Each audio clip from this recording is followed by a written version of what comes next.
Hello everyone, welcome back to my channel ND education. मैं आज की वीडियो में यूपीएसआई प्रीवियस ईयर क्वेश्चंस के सीरीज़ में 28 नवंबर 2021 का जो शिफ्ट थर्ड में पेपर हुआ था यूपीएसआई का, उसके 40 हिंदी के क्वेश्चंस का डिस्कशन करूंगी। 2021 में यूपीएसआई का जो टोटल पेपर हुआ था 54 शिफ्ट में हुआ था। इसका मतलब टोटल 54 सेट्स हैं और 54 सेट्स के 40 हिंदी का क्वेश्चंस मैं डिस्कस करूंगी और 41 ऑलरेडी मेरे चैनल पे प्लेलिस्ट में अवेलेबल है। अगर आप कोई भी यूपीएसआई के एक सीरियस प्रिपरेशन कर रहे हैं बच्चे, तो वो चाहें तो मेरी वीडियोस को देख के एक तरीके से आइडिया लगा सकते हैं कि यूपीएसआई में अभी तक हिंदी का किस टाइप का क्वेश्चन पूछा गया है, इनकी प्रिपरेशन और एग्जाम के क्वेश्चंस के बीच क्या डिफरेंस, क्या किस टाइप का गैप है और उसको फुलफिल करने के लिए किन टॉपिक्स को हमें बहुत सीरियसनेस के साथ प्रैक्टिस करने की ज़रूरत है। तो मैं ऑलरेडी 41 क्वेश्चंस डिस्कस कर चुकी हूँ, चैनल पे वीडियोस अवेलेबल हैं। चलिए स्टार्ट करते हैं क्वेश्चन नंबर 1 से। करुण रस का स्थायी भाव कौन सा है? शोक जो है करुण रस का स्थायी भाव है। अतिरंजन शब्द का विशेषण कौन सा होगा? इसका सही आंसर है अतिरंजित। शिव का पर्यायवाची क्या होगा? तो इसका सही आंसर है श्रीकंठ, जो कि तीसरे ऑप्शन में दिया गया है। ठीक है, अगला क्वेश्चन करेंगे। वाच्य कितने प्रकार के होते हैं? तो इसका सही आंसर है वाच्य जो है 3 प्रकार के होते हैं। बहुधा का विलोम शब्द कौन सा होता है? तो बहुधा का विलोम शब्द जो है, इसका सही आंसर है यदा कदा। कितनी नाव में कितनी बार के रचनाकार कौन है? तो इसका सही आंसर है अज्ञेय, पहला विकल्प सही है। ठीक है, भारत में हिंदी किस वर्ग के अंतर्गत शामिल है? तो इसका सही आंसर है राजभाषा के अंतर्गत। निहार किसकी रचना है? क्वेश्चन नंबर 8 है, निहार किसकी रचना है? तो इसका सही आंसर है महादेवी वर्मा। इनमें से कौन सा शब्द तत्सम शब्द है? तो मेघ जो है ये तत्सम शब्द है। व्याप्त शब्द का विलोम कौन सा होगा? तो अव्याप्त इसका सही आंसर है। क्वेश्चन नंबर 11 करेंगे। संस्कृति के 4 अध्याय किसकी रचना है? तो ये रामधारी सिंह दिनकर की है। क्वेश्चन नंबर 12 से 14 के लिए पहले अनुच्छेद पढ़ेंगे, उसके बाद क्वेश्चंस को सॉल्व करेंगे। तो अनुच्छेद पढ़ते हैं। कोई भी समाज शून्य में जीवित नहीं रह सकता। उसे अपने लोगों, अपने पशुओं, अपनी जमीन, अपने पेड़ पौधों, अपने कुएं, अपने तालाबों, अपने खेतों के लिए कोई न कोई ऐसी व्यवस्था बनानी पड़ती है जो स्वयं सिद्ध के साथ समय सिद्ध हो। काल के किसी खंड विशेष में समाज के सभी सदस्यों के साथ मिलजुल कर जो व्यवस्था बनती है, उसे फिर सभी सदस्य मिलजुल कर पाल पोस कर बड़ा करते हैं और मजबूत बनाते हैं। अपने ऊपर खुद लगाया हुआ यह अनुशासन एक पीढ़ी से दूसरे पीढ़ी को सौंपा जाता है।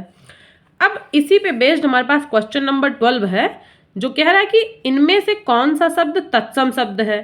तो मजबूत, जमीन, शून्य और खुद में तत्सम शब्द जो है वो शून्य है। किस शब्द में प्रत्यय प्रयुक्त नहीं है? पशुओं, लोगों, सदस्यों में प्रत्यय प्रेजेंट है और पीढ़ी में कोई भी प्रत्यय नहीं लगा हुआ है। क्वेश्चन नंबर 14 है, इनमें से कौन सा शब्द विदेशी शब्द है? तो खुद जो है ये विदेशी शब्द है, बाकी सब हमारे देश के शब्द हैं। तालाब, पेड़, खंड। हिंदी में दूसरा ज्ञानपीठ पुरस्कार पाने वाले साहित्यकार कौन है? तो सुमित्रानंदन पंत, रामधारी सिंह दिनकर, अज्ञेय, अमृत राय। इनमें से कोई भी कवि को दूसरा ज्ञानपीठ पुरस्कार नहीं मिला है, तो ये ऑप्शन इनकरेक्ट है, ऑप्शन इसका नहीं दिया गया। तो एक तरीके से ये बोनस क्वेश्चन हो गया। क्वेश्चन नंबर 16 करेंगे। सर्वज्ञ का विलोम कौन सा होगा? तो इसका सही आंसर है अल्पज्ञ। इनमें से विसर्ग संधि का उदाहरण कौन सा है? तो विसर्ग संधि का उदाहरण जो है वो निरंतर जो है, इसका पहला विकल्प सही है। जिसका जन्म कन्या के गर्भ से हुआ हो के लिए एक शब्द कौन सा होगा? कानिन इसका सही आंसर है। मनोहर सो रहा है वाक्य में क्रिया का भेद कौन सा होगा? अकर्मक क्रिया का भेद है। संस्कृति का विशेषण कौन सा होगा? सांस्कृतिक इसका सही आंसर है। इनमें से किस राज्य में सबसे पहले देवनागरी लिपि का प्रयोग हुआ है? इसका सही आंसर है गुजरात। इनमें से कौन सा विशेषण का उदाहरण नहीं है? अंतर इसका सही आंसर है। बिना स्वार्थ के कार्य करने वाला के लिए एक शब्द क्या होगा? निस्वार्थी, निस्वार्थी। हिम कीर्तिनी किसकी रचना है? इसका सही आंसर है महादेवी वर्मा का। क्वेश्चन नंबर 25 करेंगे। अमृत का पर्यायवाची शब्द क्या होगा? सोम इसका सही आंसर है। अगला क्वेश्चन है, देवनागरी लिपि मूलतः क्या है? अक्षरात्मक मतलब अक्षर लिखने का तरीका जो है वही देवनागरी लिपि है। इनमें से शुद्ध वाक्य कौन सा है? पेड़ से पत्ता गिरा इसका सही आंसर है। सभा में 50 लोग थे, वाक्य में विशेषण का कौन सा भेद है?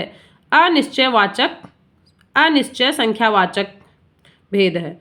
जहां एक या अनेक वर्णों की एक क्रम में एक बार ही आवृत्ति हो वह कौन सा अलंकार कहलाता है? उसका सही आंसर है छेकानुप्रास अलंकार, फोर्थ विकल्प। अगला क्वेश्चन है, उन्मीलन शब्द का विलोम कौन सा होगा? तो ये निमीलन इसका सही आंसर है। इनमें से किस शब्द की वर्तनी शुद्ध है? उन्नयन दूसरे विकल्प में जो लिखा गया है शुद्ध वर्तनी है। चरण कमल बंदो हरिराई में कौन सा अलंकार है? तो ये रूपक अलंकार। स्रोत की दृष्टि से शब्दों को कितने भागों में बांटा जा सकता है? 4 भागों में बांटा जा सकता है। नाक का बाल होना मुहावरे का अर्थ क्या होता है? अधिक प्रिय होना इसका सही आंसर है। क्वेश्चन नंबर 35 है, यह गाय अधिक दूध देती है, वाक्य में अधिक विशेषण किसकी विशेषता बता रहा है? तो इसका सही आंसर है दूध की। क्वेश्चन नंबर 36 है, इनमें से अशुद्ध वर्तनी वाला शब्द कौन सा है? तो उज्ज्वल जो तीसरे विकल्प में लिखा गया है ये अशुद्ध वर्तनी से लिखा गया। किस शब्द में उपसर्ग नहीं लगा है? सुरेश में उपसर्ग नहीं लगा है। इनमें से तालब व्यंजन का उदाहरण कौन सा है? इसका फोर्थ विकल्प च छ ज झ इसका सही आंसर है। जहां बिना कारण के कार्य का होना पाया जाए वहां कौन सा अलंकार होता है? इसका सही आंसर है विभावना। खाद्य सामग्री जो यात्रा के समय रास्ते में उपभोग के लिए दी जाती है के लिए एक शब्द कौन सा है? पाथेय इसका सही आंसर है। ये टोटल 40 हिंदी के क्वेश्चंस थे यूपीएसआई प्रीवियस ईयर क्वेश्चंस के। मिलते हैं नेक्स्ट वीडियो में अगले शिफ्ट के 40 हिंदी के क्वेश्चंस के साथ। Thank you so much, bye bye.